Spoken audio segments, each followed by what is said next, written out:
Warning. Tieesha, okay, I just got done at the grocery store and I am in total, complete shock about how inexpensive food is here on the mainland, because in Hawaii, man, you literally pay an arm and a leg for some freaking groceries. I went in there and I saw they had like red bell peppers for $1, when Hawaii you pay, I think it was like $4.99 a pound or something like that, $5.99 a pound at times.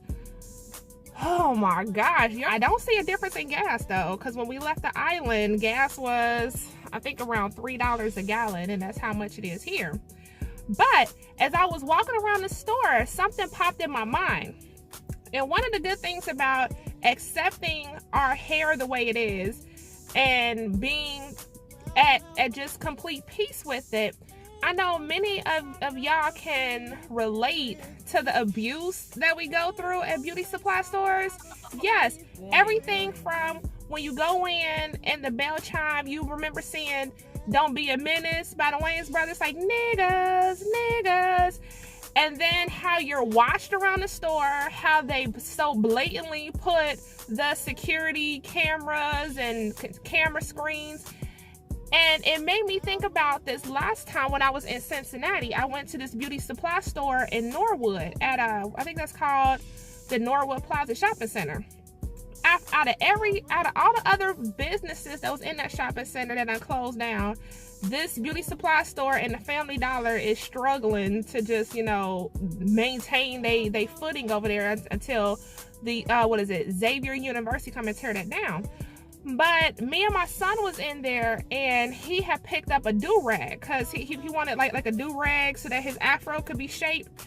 And as I was buying it, before the lady put it inside the bag, she opened up the pack and took the do-rag out, did something, and took the alarm off of it.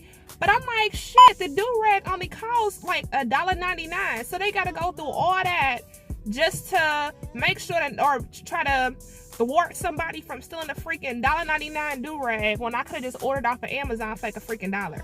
But I know you all have also seen, the beauty supply owners like beating up women. They falsely accuse you of stealing, follow you around the store, and you are going there to pay your money. It's almost as if like they don't want your money, but because you have that they got such a hold on our hair care products, our beauty industry and stuff like that, we knowingly go to get abused and then give them our money to be abused.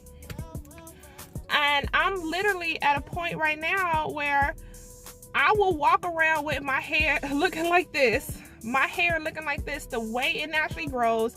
I will go in my kitchen, get some coconut oil, crack an egg on my hair with some mayonnaise, and do that, and just keep it simple, because we are literally paying for other people's dynasties and their legacies and their generational wealth over something that we can just shave off.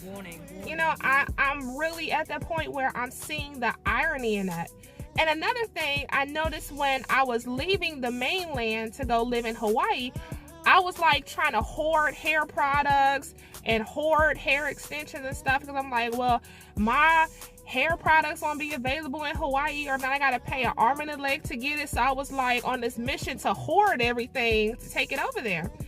And what's different from this move off the island is that I've been here in Washington for a week, and I haven't looked for a beauty supply store. I haven't looked for a braider. I haven't looked for any of that stuff. I just was like, okay, I got a couple of wigs, I got a bunch of hats and some scarves, but most importantly, I'm not ashamed to walk out the house rocking my hair in its natural state. There is nothing wrong with that. And what that stems from is us being little girls, and we saw it as a special treatment for our mother to take us to the hairdresser.